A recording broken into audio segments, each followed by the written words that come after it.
If I told you that spirits can talk to the living, and that they are all around us, watching us, waiting for us, will you believe me? In Taiwan, ghosts and spirits are thought to be real, and speaking to them goes beyond the grave. Appeasing them brings fortune, but disrespecting them can bring calamity. In the end, we all have to journey down the same path. This is the story of a man who is facing his own death and a close friend of mine who has lost someone dear to her. Both cross over to the other side, but will the spirits talk? Today, like countless days before, I pray at this temple with my family and whisper to the gods. I ask for their blessing for my loved ones, my health, and my career, but I don't think they're listening because I am an atheist. Taiwan, a small island that faces the Pacific Ocean on the east and mainland China on the west. It is my home, where I grew up, a place dotted with temples of worship of gods, spirits, and ghosts, where incense, scriptures, and even magic are used to communicate to the dead. My name is Charlene Shi, and I'm a 34-year-old artist and filmmaker, born and raised in Taiwan, but educated in California. I've returned to my hometown, to my family in Taipei, Taiwan's capital, in hopes of pursuing my filmmaking career. Despite its ultra-modern facade, Taipei is still deeply rooted in ancient religious and spiritual beliefs. In Taiwan, worship is an important part of everyday life. There are many around me who honor spirits and gods in daily devotions.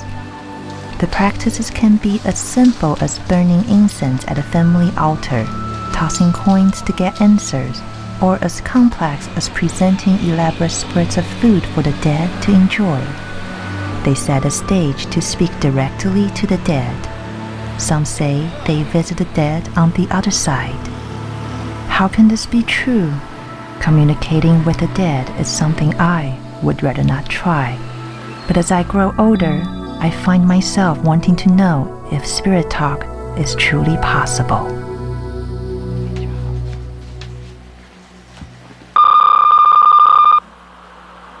你好，我们现在不在家，有事请留言。Hi, this is Jerry Ma. Please leave your message after beep. Thanks. Bye.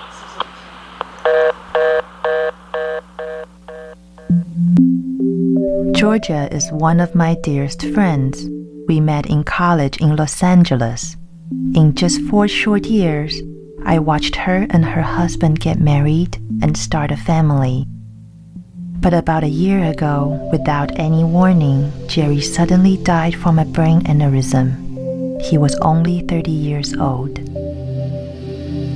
Georgia was left alone with her 10-month-old baby, overwhelmed with grief and guilt. She still cannot come to terms with her loss. And every day, she wonders if she will ever see or speak to her husband again. Jerry was already unconscious when he got to the hospital. He did not say a word to me from the moment he passed out. I asked every day, Jerry, where are you? It was just too sudden. I followed Georgia to visit Jerry's grave at the North Sea Fortune Base, which is a private ossuary in the countryside of Taipei, a building where remains of the dead are stored. She comes here every so often to remember Jerry, talk to him, bring him food, and burn imitation cash or spirit money for him. To many in Taiwan, this is a symbolic gesture that sends food and wealth to the spirit world so that the dead can enjoy the luxuries on the other side. I think about him every day, and every time when I think about him, I cry a little. But when I come here, I see all that is left of him are only ashes. It is just too much for me to take.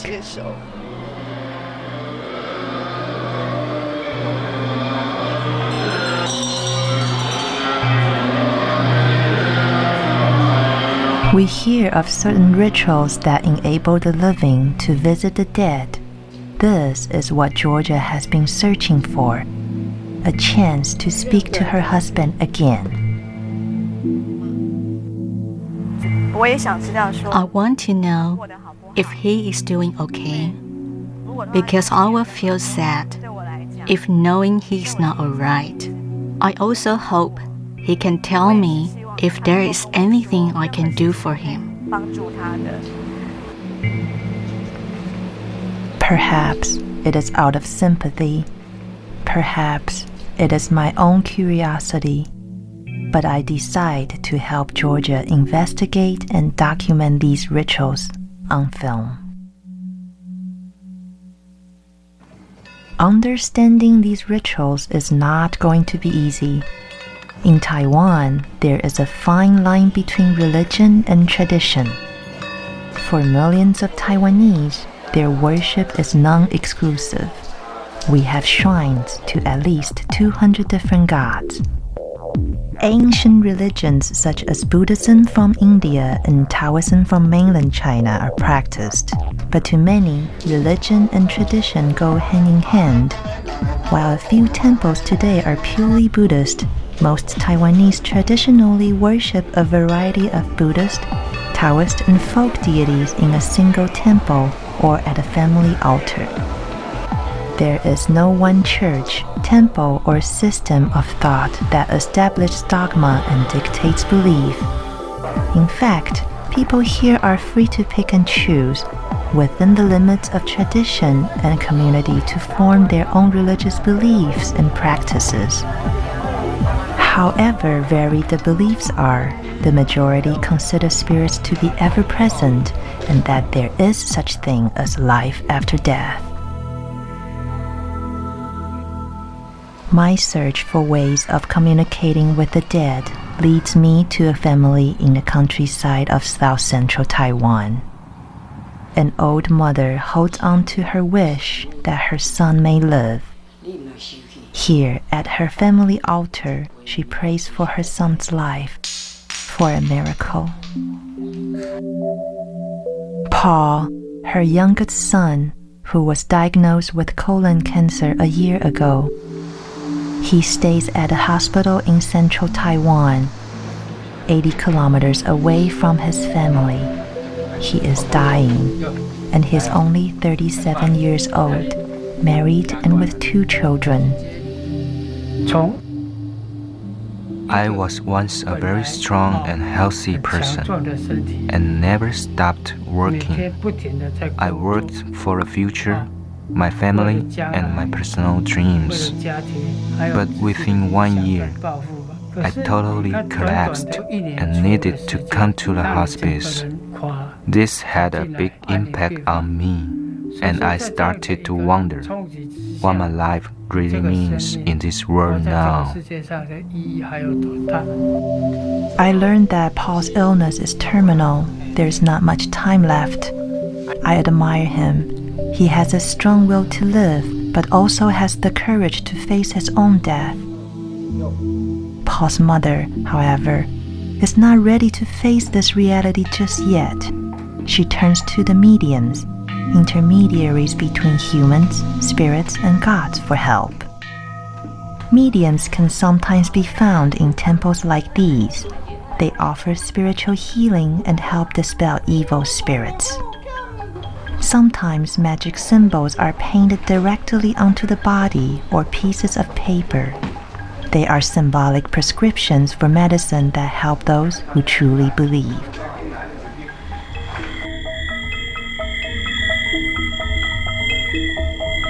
Paul's mother has faith in the healing power of these rituals and prays her son will wear the magic spells she has received. But will the gods listen? Can the medium really cure Paul's illness?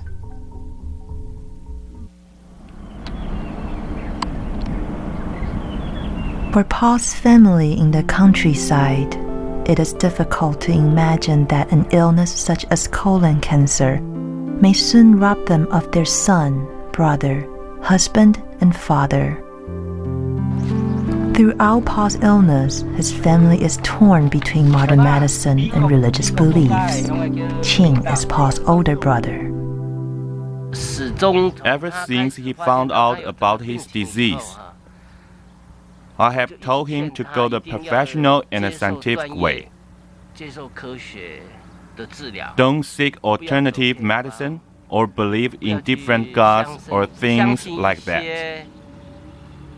It is not that I can't accept his beliefs, but that I believe in modern science. Our mother knows about Paul's situation, but she believes he will get better, that he will recover and come back home someday. Asking the gods for help is the only support she has right now.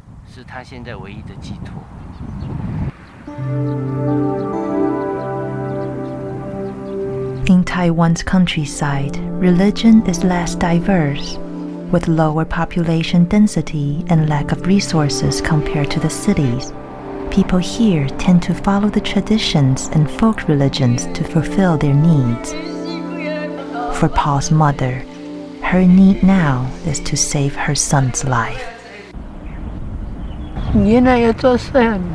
His children are still so young. The boy was just born not so long ago. When I think about it, I can't help but cry.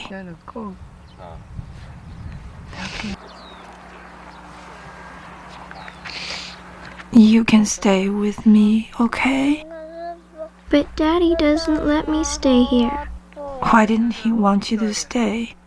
What are you going to do if your daddy doesn't get well? We can pray to the gods and ask them to help Daddy get better. We have to pray every day. Pray to your grandpa, to gods. But your daddy is thinner and thinner every day. He can't eat anything.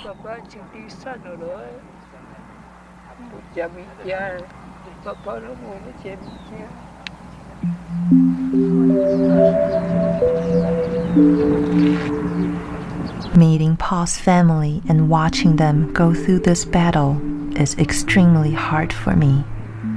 I'm almost not sure how to continue this journey, but documenting this on film is no longer just a personal desire. It is also becoming Paul's last wish.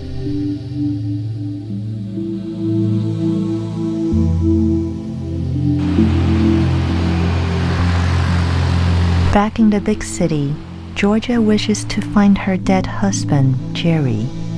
Casting aside any reservations, her deep longing to reach him brings her to this place. We found this Taoist temple in Taipei, known for transporting people to the other side. It is a place shrouded in controversy. Some ridicule the events that take place here as mere superstition or hoax, while others truly believe they can speak to the dead. Guo Zhenliu is a government worker and a part-time medium who has been practicing the blindfold Taoist ritual for more than 20 years. Different gods pass on different spells to us. When we read these spells, as long as your mind is at peace and your heart follows, they get the message and they will come help guide you to this other world. These spells are meant to invite the gods, but the unknown can also help clear your thoughts. The spell on the paper need to face the front. When the ritual starts, you will have to be blindfolded. Make sure your feet are touching the ground. It is important to connect with the magnetic field between the earth and air. After we started reading the spells, for people who are connected to the gods, you might start to see small luminous spots. Do not judge it yourself. Raise your hand. We will come help guide you.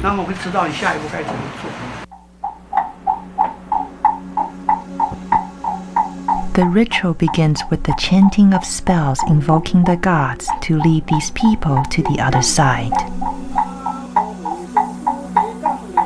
It is hot and bright outside, but the chanting somehow makes the air cooler. I can feel everyone's tension as the ritual continues. Some of the people here have lost loved ones and wish to reach out to them, like Georgia. Some are just curious about what it's like in the afterlife. A few are hoping that this ritual may help change their bad luck by finding out if their ancestor spirits are angry with them and are causing their misfortune. No hint or guidance is given until someone has a vision and raises his hand.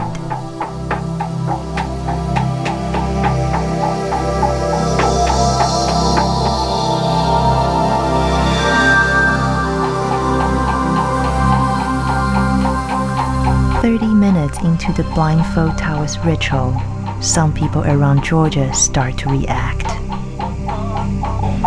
I think I see Buddha. She keeps smiling at me. She's not saying anything, just showing me a hand signal. So you see the hand signal clearly? Does it mean she is asking you to follow her? A road appeared after the door opened. It looks like it's in the woods. There is grass around it.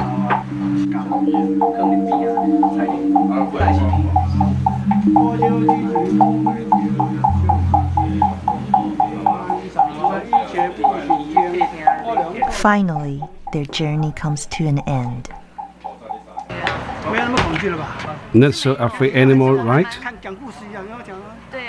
I wasn't afraid. When I heard about other people's experiences, I thought it was unbelievable. I didn't really see anything in particular. I was afraid I could still see room lights. So I asked for another layer to cover my eyes, but I still didn't see anything the second time. All I saw were some black, purple, and blue colors with smoke intertwined. Why couldn't she cross over while others could? Why couldn't she see Jerry? This is the first time I did this ritual, so I was nervous and I had a great expectation to communicate with my husband.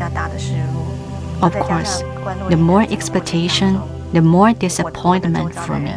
Especially, I know other people can see, but why couldn't I?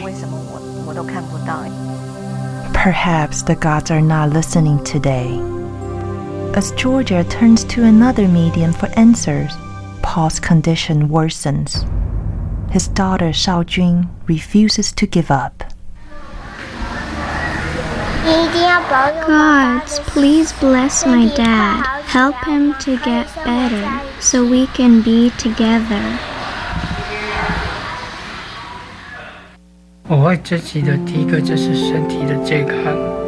I wish I had cherished my health more and taken better care of myself. I wish I had cherished my relationships with people more, the love between people. These things are the highest priority. The dream I used to have was to make a lot of money, buy a big house and nice cars. But right now, these things are not important. What is most important is to have an ordinary life and a healthy, happy family.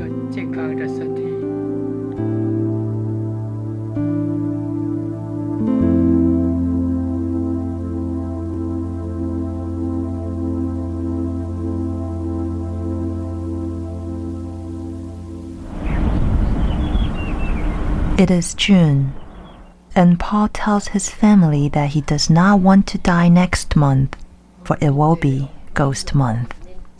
In Taiwan, on the first day of the 7th lunar month, the gates of hell are temporarily opened, and spirits and ghosts are invited to visit the world of the living. Here, it is believed that appeasing lost spirits and ghosts is a way of ensuring against misfortune. The most important date in this month is the 15th, the Zhongyuan Festival.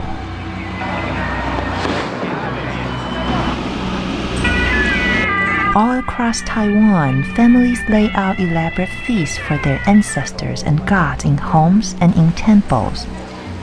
The Taiwanese also honor the lost spirits, those who have died at sea, in battles, or ghosts without families.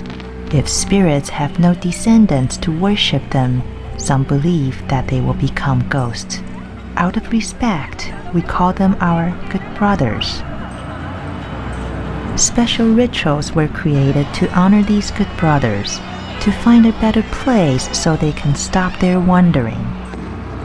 In time, the rituals became a way of bringing society together for a yearly festival.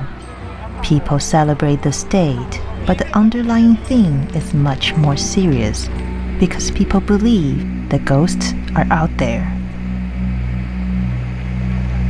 From these beliefs stem certain taboos, and to Paul, dying is one of them.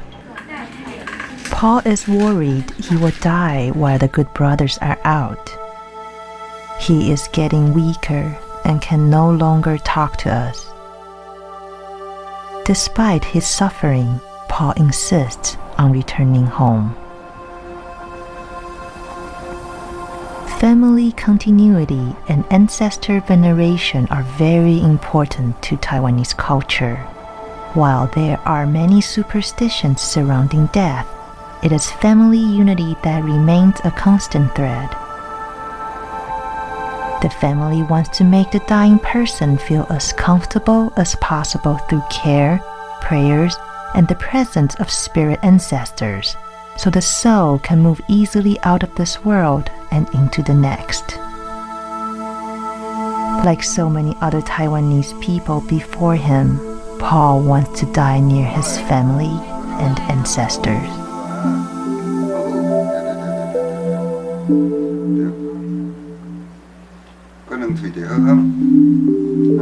I try to imagine how Paul feels, and I know nothing is more important than my family.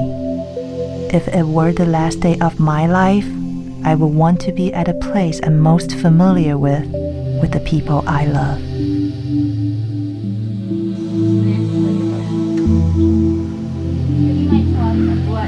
At home, Paul's family and friends are by his side. They take turns feeding him rice soup, even though he can barely eat any longer or recognize anyone.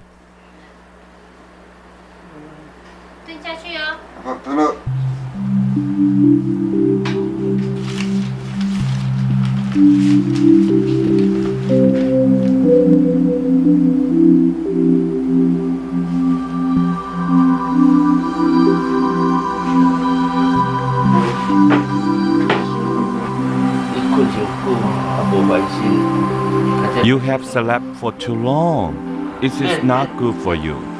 Yes, you are so brave. Make a thumb up.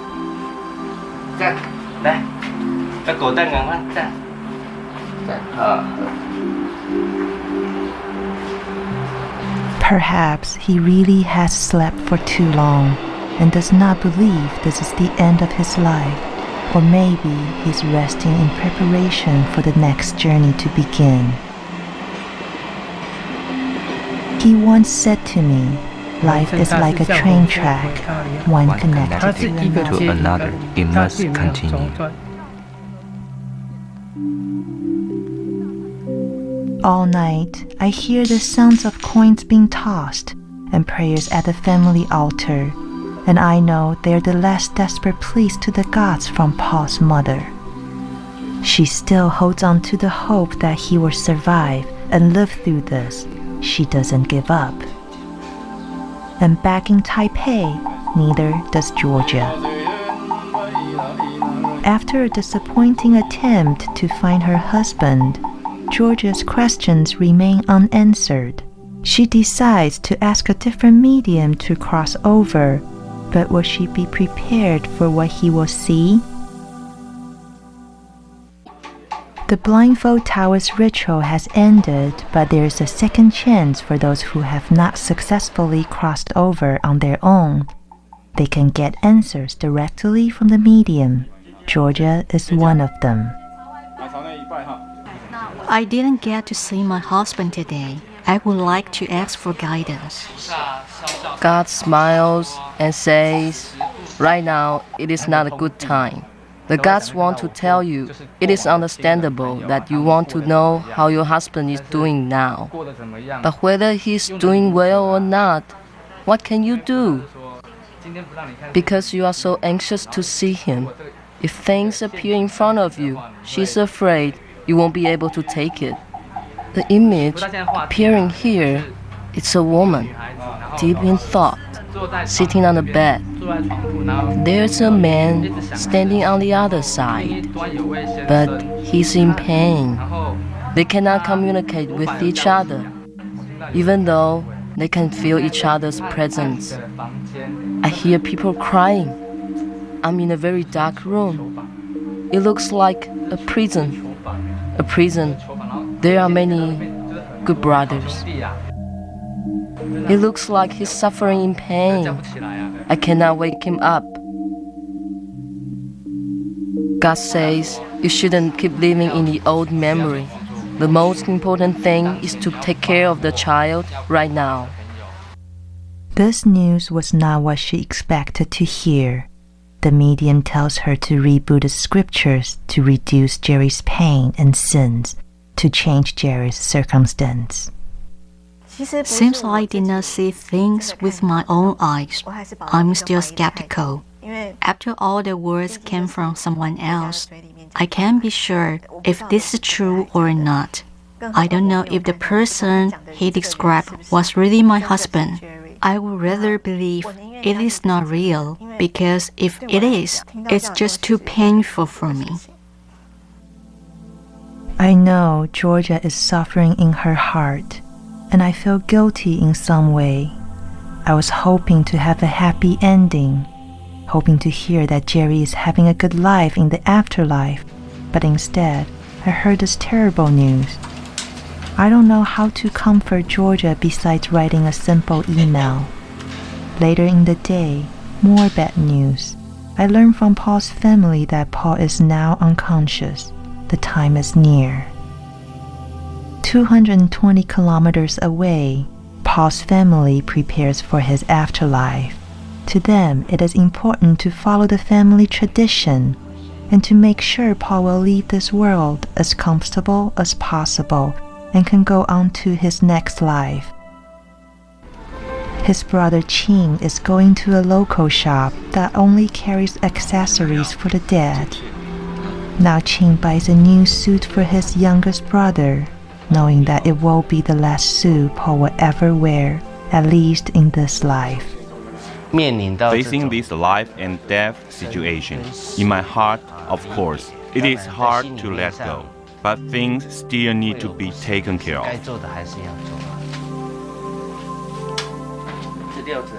At home, Qing carries Paul out to the main room and helps him into his brand new suit.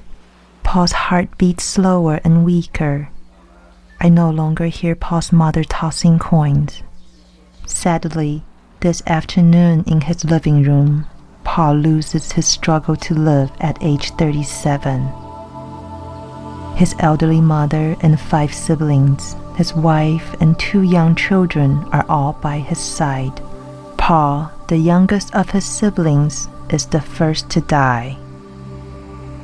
As soon as Paul loses his last breath, a paper sedan chair and 2 paper bearers are burned and offered to the heavens as a way to inform the gods that Paul has passed away.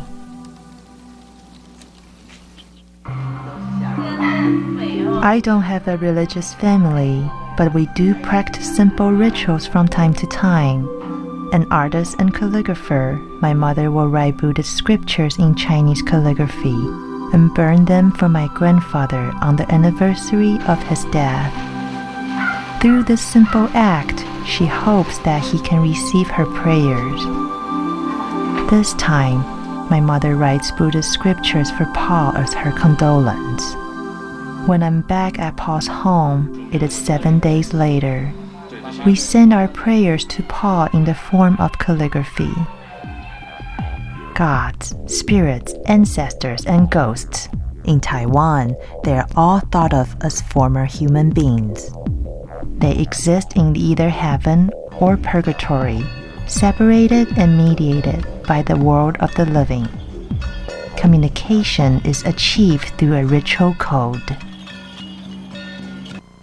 Paul's family is preparing the first seventh, one of the most important rituals practiced for the dead in Taiwan.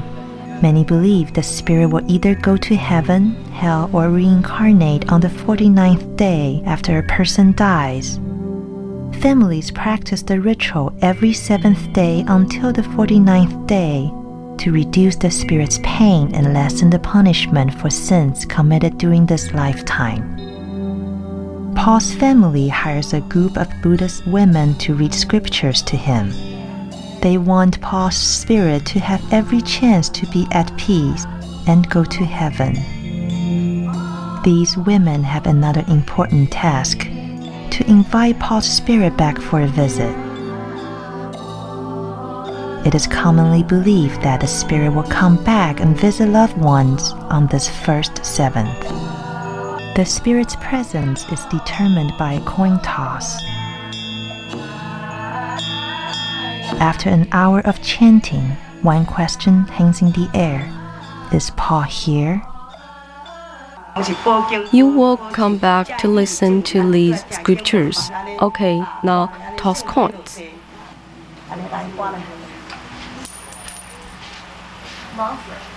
Nothing.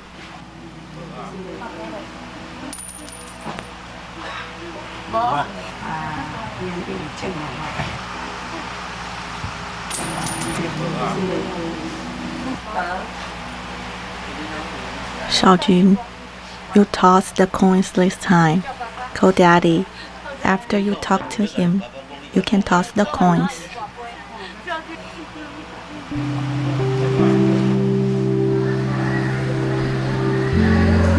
Daddy, please come back.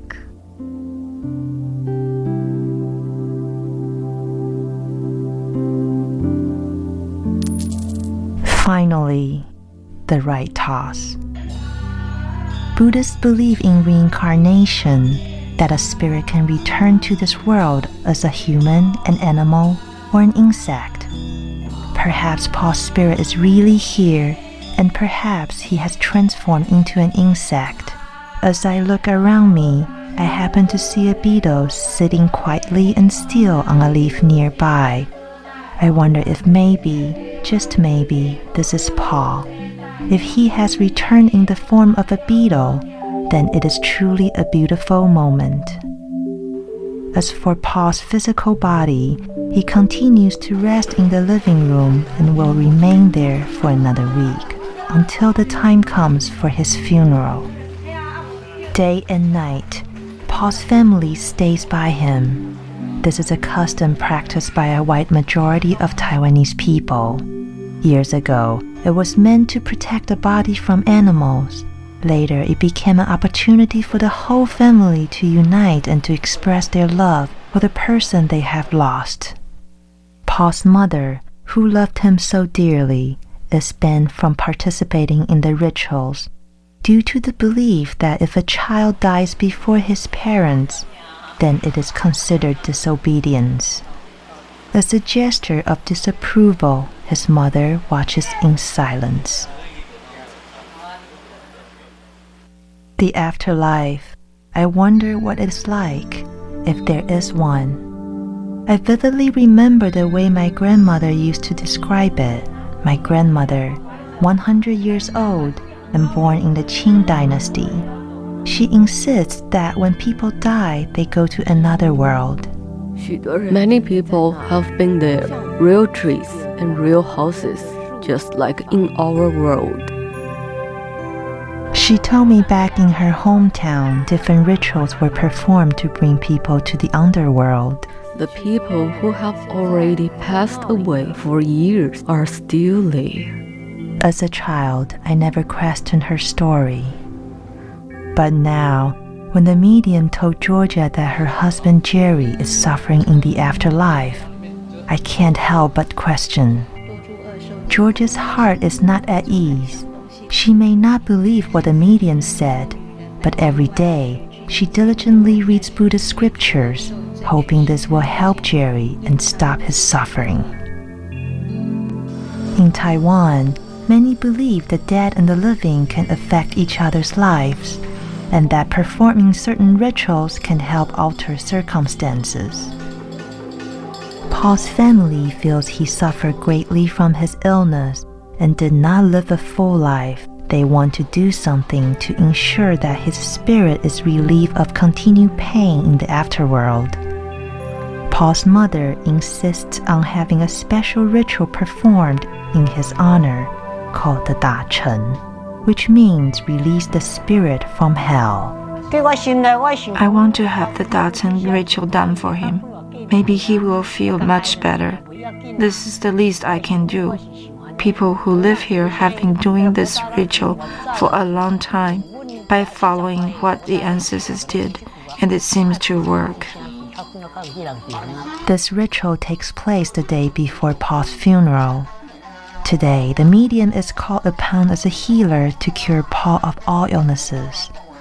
The singing is meant to attract Paul's spirit and ask the gods to lead him into the afterworld. With their protection, Paul's spirit will not get lost. Medicine is in the form of written prescriptions on uncooked eggs. The solitary paper doll inside this paper house represents the spirit of Paul. The Da Chen ceremony, mainly practiced in southern Taiwan. It is performed for people who have died in sickness or at a young age. Some believe these spirits are trapped in hell. The medium will ask the gods from hell to release the spirit. The paper-made house symbolizes the underworld. As part of the ritual, he will break the paper house and rescue the paper doll, administer the medicine through incense, and ensure Paul will forever be released from pain and continue on to heaven. 40 minutes pass before the lead medium swings his long sword and cuts open the paper house. Paul is released from hell. He is released from hell.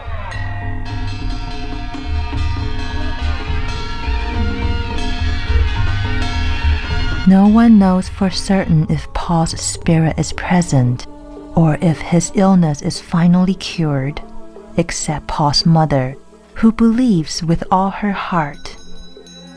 I can only hope it is so. All your illnesses are gone. You are all better now. The crew and I stay at Paul's home tonight. It has been a long night, and I'm extremely tired, but I have trouble sleeping. Tomorrow is Paul's funeral, and my thoughts turn to a similar situation last year, when I was with Georgia at Jerry's funeral. My closest friend was once a happy woman, but now she's a desperate widow and a mother who cries on my shoulder. She was the reason I wanted to make this film, but now I find myself emotionally tied to another family's life. We wake up before the crack of dawn. It is time for Paul's funeral. Paul's wife helps him into a pair of brand new shoes, the last physical gesture she can make for him. I feel so much sorrow for this family, especially the two young children. They are told that the piece they tear off from each corner of their father's blanket should be kept as a reminder that Paul's spirit will forever watch over them. It is believed that if you die before your parent, then you are disobedient.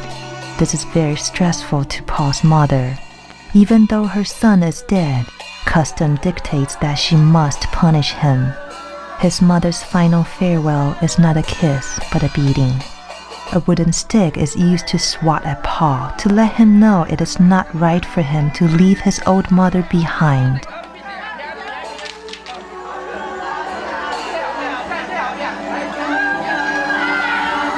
The funeral marks the end of Paul's life and the beginning of a new one. The family did all they could for Paul before and after his death. May his body rest and may his spirit find peace. After several weeks of reading Buddhist scriptures, Georgia is anxious for some answers. She tried the traditional Taiwanese folk ritual, but all that gave her was more pain and a greater urgency to find her husband. She decides to try one more time, but through a Western way of communicating with the dead. Hypnosis is a technique for contacting the other world. Therapists claim they can lead patients to previous incarnations, where they can see or even talk to the dead. We find Dr. Chen, who has his own psychiatric clinic in Taipei. He has been practicing hypnosis for 17 years. But will he be able to bring Georgia to Jerry?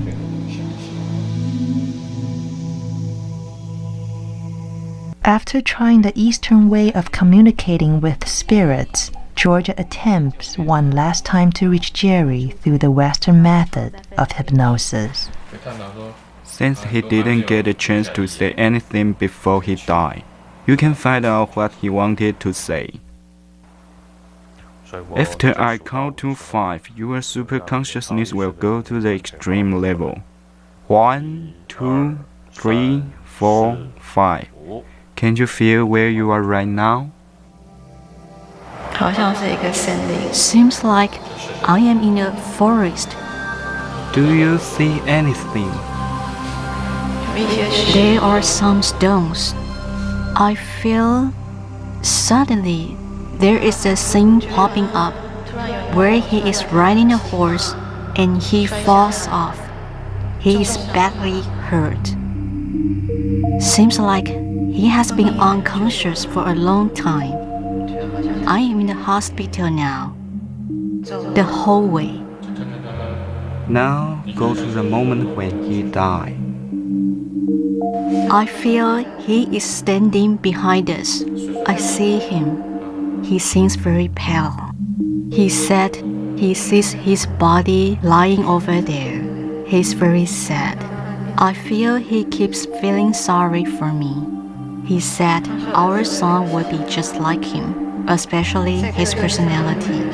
He said our son's success will be my success in the future. Before hypnosis, I thought things would appear like a movie. But when I actually did it, I feel it was more like my own imagination. I'm still skeptical about it. Jerry said he was sorry.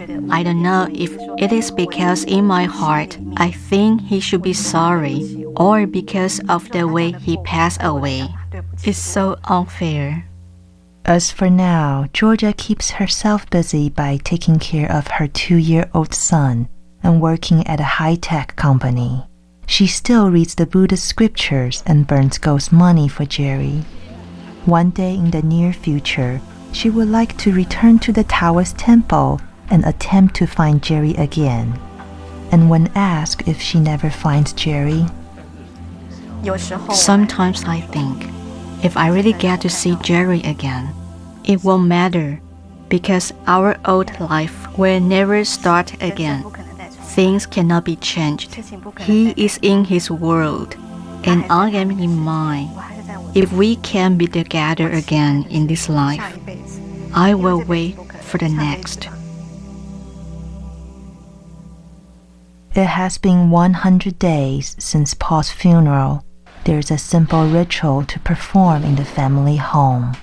Paul's mother cooks a table full of his favorite food while the family burns spirit money and old clothes for him to receive. From this moment on, Paul's memorial tablet will have a permanent place among his ancestors in the family altar. Over time, Paul's family begins to smile again. His children have grown, and I can see the continuity of life that Paul had talked about. From these two families, I see the power of love will carry over from this life to the life after death, if there truly is one. I'm honored that they allow me to enter their lives during their moments of need and to document their experience on film.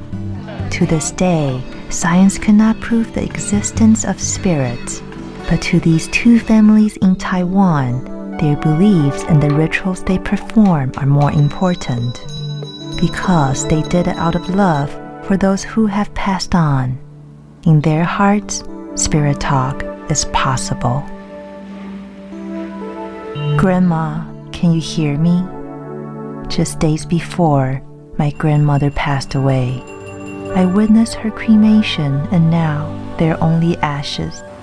Like Paul's family, we diligently burn paper money, as well as paper cars, houses, and servants for her use in the afterworld.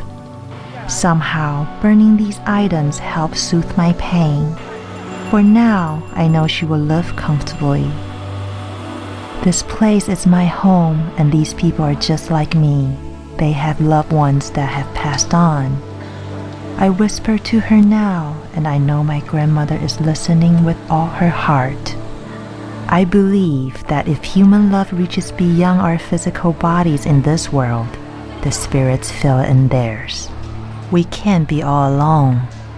I am not alone because I can still see my grandmother from time to time in my heart.